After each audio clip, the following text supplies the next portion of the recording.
In the previous chapter, Ken William found himself in a mysterious realm called the Celestial Void, where he met two enigmatic beings, Mr. Beginning and Mr. End.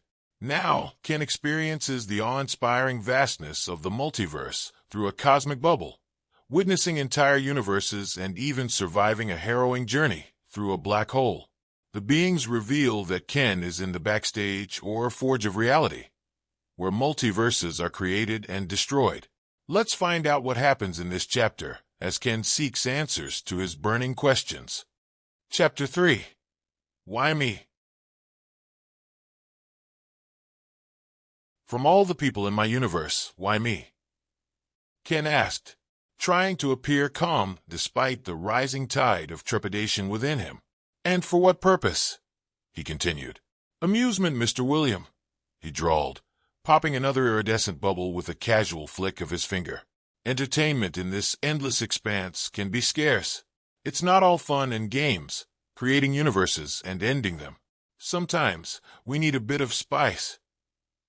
You see, comic relief is what gets the two of us going in this vastness of the void. Even the architects of existence can succumb to boredom, Mr. Beginning explained, his tone laced with a hint of dry humor. Unimpressed with their reasoning, Ken sarcastically retorted, So you yank a random soul out of existence to play jester? It seems a tad excessive, wouldn't you say? How about a good book, or perhaps a subscription to the latest multiversal Netflix? I hear keeping up with the Kardashians is quite popular across multiple dimensions. Or maybe you could try knitting. I hear it's very relaxing, even for cosmic entities. Mr. N chuckled at his humorous response and remarked, This kid is funny. Wouldn't you agree, brother? The beings exchanged amused glances at Ken's remarks, their amusement resonating through the endless expanse they inhabit. Ken couldn't help but feel a twinge of unease at their apparent delight in his predicament. Oh, that wit is certainly entertaining, Mr. Beginning agreed with a nod. But rest assured, Mr. William, this is no mere joke. We have grand designs in mind, and you play a pivotal role. Mr. N said, Yes, dear Ken, either that, or we can create our own entertainment. And no, you were not chosen at random. We chose you for a reason. A chill ran down Ken's spine at those ominous words. He couldn't shake the feeling that he was a pawn in some cosmic game, the stakes of which he couldn't begin to fathom. Swallowing hard, he mustered his courage and asked, Should I dance or what?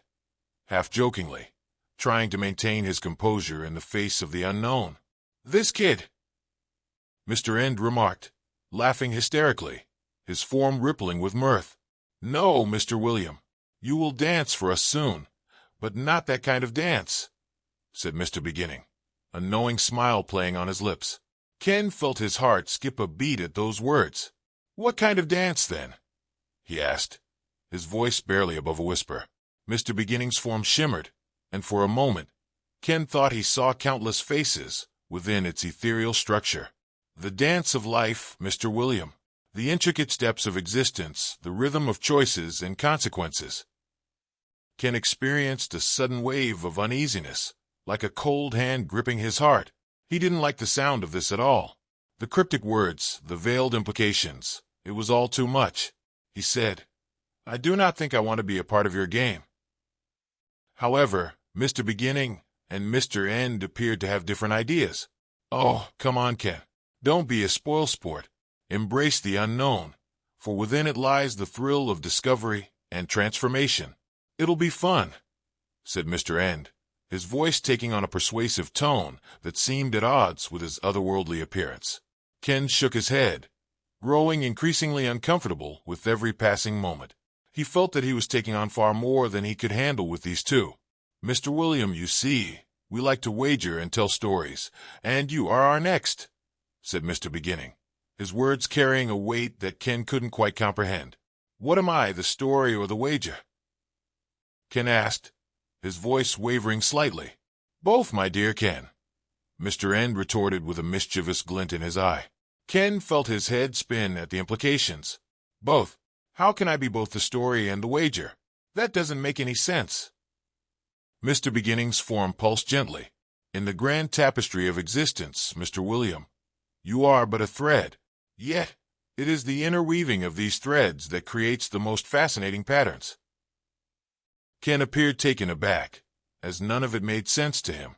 Mr. Beginning seemed to sense his confusion and clarified, saying, Mr. William, you see, we have decided to use you for comedic relief. We will drop you into a story whose resolution is predetermined, yet we hope for a different outcome. Therefore, your role comes into play, and we will watch to see how things play out with you in the story. Ken's scientific mind rebelled against the concept. But if the resolution is predetermined, how can there be a different outcome? Doesn't that violate the laws of causality? Mr. N's laughter boomed through the void. Oh, Ken, your understanding of causality is but a drop in the ocean of true cosmic law. In the multiverse, every possibility exists simultaneously. We merely nudge things along. Just another reincarnation tale, Ken said, his expression emotionless. On the inside, though, he was happy. The concept of reincarnation had always captivated him, and now he had the chance to actually experience it, albeit under strange and unsettling circumstances.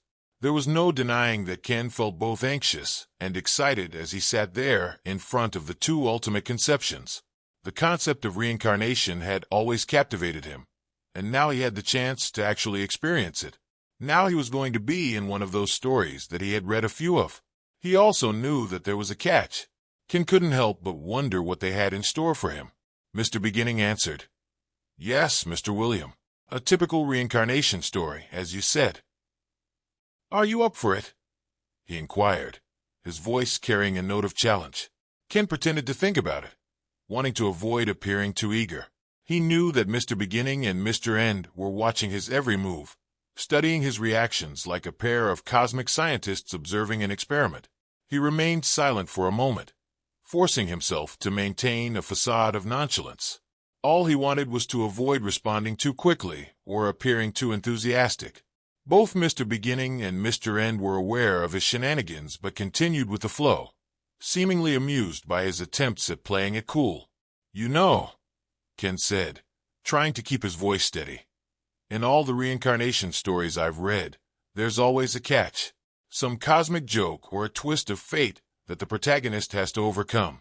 What's mine going to be? Mr. N's form darkened slightly, and when he spoke, his voice was like gravel grinding together. Ah, that would be telling, wouldn't it? Where's the fun in knowing all the plot twists before the story begins? He wanted to answer yes and embrace this strange and inexplicable opportunity. But then another thought entered his mind. A seed of doubt took root, whispering cautions and warnings into the recesses of his consciousness. What role do I have? And from all the people from my universe, why me? Ken finally asked, unable to contain his curiosity any longer. He needed answers and some semblance of understanding before he could commit to this bizarre venture.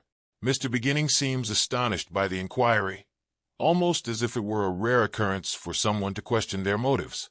Almost everyone who was granted a second chance in life grasped at it with trembling hands. A desperate plea for a do-over etched on. A curious glint sparked in Mr. Beginning's eyes, and Ken noticed it, almost as if it were a rare occurrence for someone to question their motives. Perhaps, Ken thought, they were accustomed to blind acceptance, to a world where gratitude eclipsed curiosity. But Ken wasn't like most. He was a man who thrived on knowledge and craved understanding, even in the face of the unknown. Mr. Beginning's gaze softened slightly, a flicker of warmth breaking through his stoic demeanor. The role, Mr. William, he began, his voice resonating with an otherworldly cadence, is that of a soul embarking on a journey of reincarnation, like the tales you have read when you were young. A pause, heavy with unspoken significance, hung in the air. As for why you, he trailed off, leaving the sentence unfinished, as if waiting for Ken to fill in the blanks himself. Mr. Beginning smiled, a slow, contemplative gesture that seemed to encompass far more than mere amusement. Let's just say your life force carries a unique echo, a resonance that intrigues us. We've chosen you, Mr. William, for your unique perspective, a perspective that we believe will add an intriguing twist to the tale we wish to spin. But Ken remained silent, his eyes fixed on the enigmatic being before him, silently demanding an explanation. The cryptic answer only deepened the mystery. Ken pressed on, determined to get some answers. Intrigued you how? As Ken waited for an answer, he couldn't help but feel like he was standing on the precipice of something monumental. Whatever came next would change everything. He just hoped he was ready for it. After all, it's not every day you're chosen for a cosmic reincarnation adventure by the personifications of beginning and end. Talk about a career change. Links to the other chapters are in description.